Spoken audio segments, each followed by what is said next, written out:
aujourd'hui une courte vidéo pour vous expliquer comment convertir un fichier enregistré avec un profil colorimétrique logarithmique vers du REL 709, donc diffusable sur des écrans, téléphone, télé, etc. Petit rappel pour vous expliquer ce qu'est le format logarithmique, donc c'est une courbe des contrastes différentes, d'accord, qui permet de récupérer des informations dans les hautes et dans les basses lumières pour avoir une dynamique d'image, voilà, plus intéressante. Ça permet surtout de faire de l'étalonnage donc en post-production et de faire des choix artistiques sur la couleur.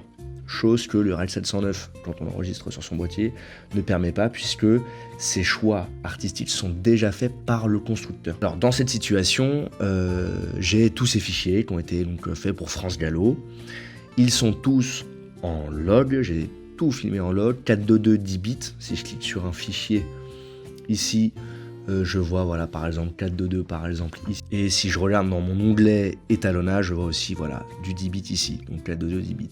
À 30 images par seconde. Alors il faut bien comprendre que c'est pas écrit sur le fichier hein, que c'est filmé en log. D'accord, ça se voit visuellement, mais encore une fois, c'est un profil colorimétrique qui est propre à chaque constructeur. Chaque constructeur a son propre log. Sony a son S-Log 2, S-Log 3, Panasonic a son V-Log. Donc chaque caméra et chaque constructeur a sa propre philosophie, si vous voulez, du format logarithmique. Donc vous, quand vous êtes à l'étalonnage en post-prod, vous devez normalement avoir ces informations-là, de savoir avec quelle caméra ça a été tourné et donc avec quel format logarithmique. Donc maintenant, vous allez ouvrir la petite molette là sur DaVinci Resolve, aller dans le Color Management et vous allez donc établir l'espace colorimétrique, etc.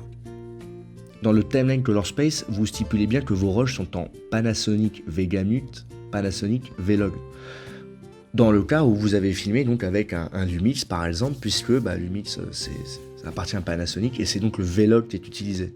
Mais si ça avait été Sony par exemple, on aurait choisi Sony S-Gamut par exemple. Et dans la Output Color Space, c'est donc du REL 709 Gamma 2.4, puisque c'est l'espace colorimétrique de sortie. On se retrouve dans l'onglet couleurs, et là ce qu'on va faire c'est qu'on va créer un groupe. Alors c'est tout bête, vous allez tout sélectionner, et faire Add into New Group. Et vous allez l'appeler tout simplement Color Space Transform. Et là, vous allez voir que lorsque vous cliquez sur un clip et que vous cliquez sur l'onglet clip tout en haut, vous avez maintenant la possibilité d'avoir donc le groupe pré-clip, le clip, et le groupe post-clip et la timeline. À savoir que le groupe pré-clip, c'est-à-dire ce sont tous les effets qui s'appliqueront au groupe avant le traitement qui sera affecté au clip.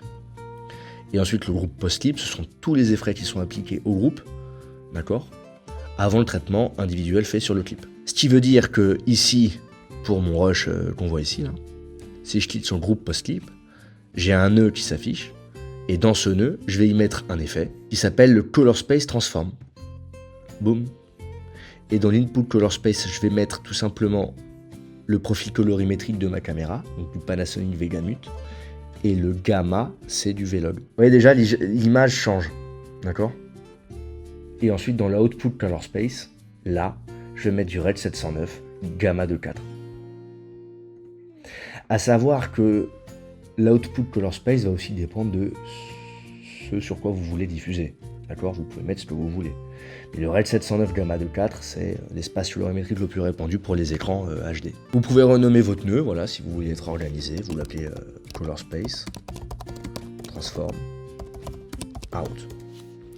Si bien que tous mes clips qui seront dans le groupe que j'ai créé, CST In, eh bien auront effectivement ce nœud, la Color Space Transform, qui sera appliqué.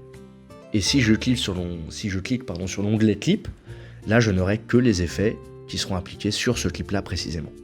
Donc ma balance des blancs, mon exposition, d'accord, mon contraste, là je vais mettre une petite courbe en S, imaginons. Mais c'est pas terminé, parce qu'évidemment là vous avez converti tous vos rushs, d'accord, en REL 709, ça veut dire qu'ils sont diffusables.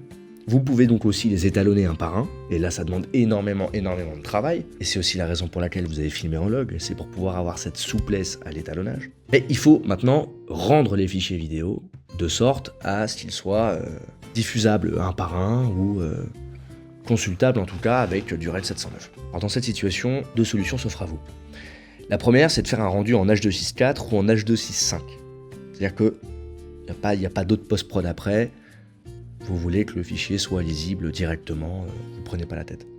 Bon bah super, vous sélectionnez un de ces deux onglets, vous mettez un nom, par exemple Rush 1, vous mettez un tiret, et puis ensuite, au lieu de cliquer sur Render Single Clip, vous faites Individual Clip. Ça veut dire qu'en fait que tous les clips qui seront du point d'entrée au point de sortie seront rendus, d'accord, dans des fichiers distincts. Et la deuxième solution, c'est de le faire en ProRes, voilà, en ProRes. Donc les vidéos sont beaucoup plus lourdes, mais il y a moins de perte de qualité, en tout cas moins de perte d'information. Peut-être que à l'œil nu, vous ne la verrez pas, vous, cette perte d'information.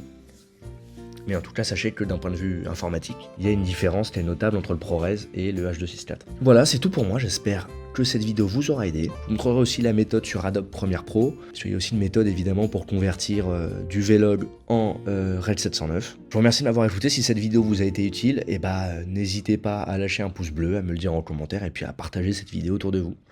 On se dit à très vite. Ciao ciao.